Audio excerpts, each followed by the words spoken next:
रायबरेली में मानक विहीन चल रहे इन नर्सिंग होम पर स्वास्थ्य विभाग की कब होगी टेढ़ी नजर? कब तक ऐसे मानक विहीन नर्सिंग होम लोगों की जान से खेलते रहेंगे? आए दिन इन निजी नर्सिंग होम के द्वारा गरीबों के जीवन से खिलवाड़ करते आ रहे हैं। मरीज के परिजनों को गुमराह करके सही जानकारी न देते हुए जब तक मरीज की सांस चलती रहती है तब तक बिल बढ़ाने के चक्कर में पैसे ऐंठते रहते हैं। जवाब तभी देते हैं जब जानते हैं कि मरीज की अब सांस टूटने वाली है। ऐसे नर्सिंग होम पर स्वास्थ्य विभाग का भी कोई कंट्रोल नहीं रहता। यदि कोई मामला उजागर होता है तो स्वास्थ्य विभाग सिर्फ खाना पूर्ति कर इतिश्री कर देता है। रायबरेली में ऐसा मामला आज फिर देखने को मिला, जहां पर सलोन विधानसभा क्षेत्र के अंतर्गत मटियरवा चौराहा परशदेपुर पर स्थित ओम गंगोत्री हॉस्पिटल का निकलकर सामने आया है। यहाँ के रहने वाले अनिल कुमार पुत्र राम लखन निवासी ग्राम बीरपुर मजरे बरावा पोस्ट परशदेपुर सलोन रायबरेली का निवासी हो। अनिल की पत्नी संजू देवी, जिसकी उम्र 27 वर्ष की गर्भवती थी, जिसको आशा बहू को बुला करके दिखवाया तो उन्होंने बोला गंगोत्री हॉस्पिटल ले चल के दिखा दो। जिसके बाद गंगोत्री हॉस्पिटल परशदेपुर ले गया। वहां डॉक्टर ने देखने के बाद जांच करके बताया डिलीवरी नॉर्मल हो जाएगी। कुछ समय बीतने के बाद डॉक्टर ने दबाव बनाते हुए बोले कि ऑपरेशन करने से जच्चा बच्चा सुरक्षित रहेंगे, जिसके लिए 25,000 जमा करना पड़ेगा।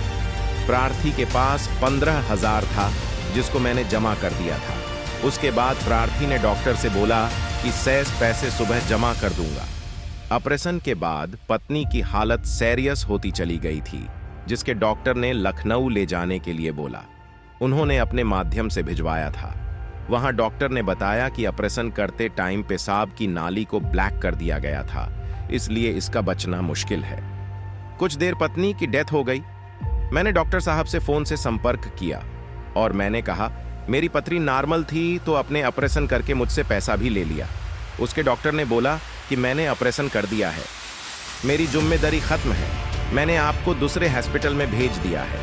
वहाँ के डॉक्टर जो भी उचित ट्रीटमेंट करेंगे और मुझसे फालतू बहस मत कीजिए, इससे तरह मरीज आते रहते हैं। आपको जो करना है कर लो, बोलकर फोन काट दिया। नाम और परिचय? अनिल कुमार जी। कौन चौकी पड़ती है आपका गांव? बीरपुर गांव है, चौकी परशदेपुर की है, थाना डी है। गंगा गोमती में लेके गए थे आशा के साथ में। आशा हमको बोली कि उसमें साथ में ऑपरेशन हमने 2-3 करवाया है, अच्छा, तो नॉर्मल हो जाएगा। तो हमने सब कुछ एड्रेस अपना लेके गया था प्रूफ, तो मैडम को दिखाए तो उधर बताया ठीक है नॉर्मल नहीं हो पाएगा, ऑपरेशन होगा। हम बोला ऑपरेशन का क्या खर्चा रहेगा? तो बताया कि 25,000। जी तो बोला ठीक है, बेड और चार्ज? बोले बेड चार्ज तो फ्री है, जी बाकी दवा के पैसे लगेगा। जी तो मैंने बोला ठीक है। बाकी ऑपरेशन हुआ 4:30 बजे।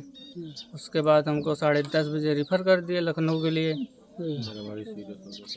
तो उसके बाद मेडिकल कॉलेज में, और वहाँ पे गए मेडिकल कॉलेज में तो हमारा कोई सब एडमिट तो कर लिया हमको, लेकिन हमारा उधर कोई सुनवाई नहीं हुआ। तो हमारे पेशेंट के हालत तो रास्ते में ही ज़्यादा ख़राब हो गई, जी क्योंकि उनकी नली यहीं पेशाब की नली बंद थी, वो जा ही नहीं रहा, पेशाब हो ही नहीं रहा था। तो वहाँ पे हालत ज़्यादा ख़राब हो गई, तो हमको वहाँ से मैं निकाल लिया। अब पत्नी की हालत क्या है? अब पत्नी की हालत डेस्ट हो गई है। आप किसे जिम्मेदार मानते हैं? हम तो यही मानते हैं गंगी गोमती हो। अस्पताल का नाम? गंगा गोमती गोमती।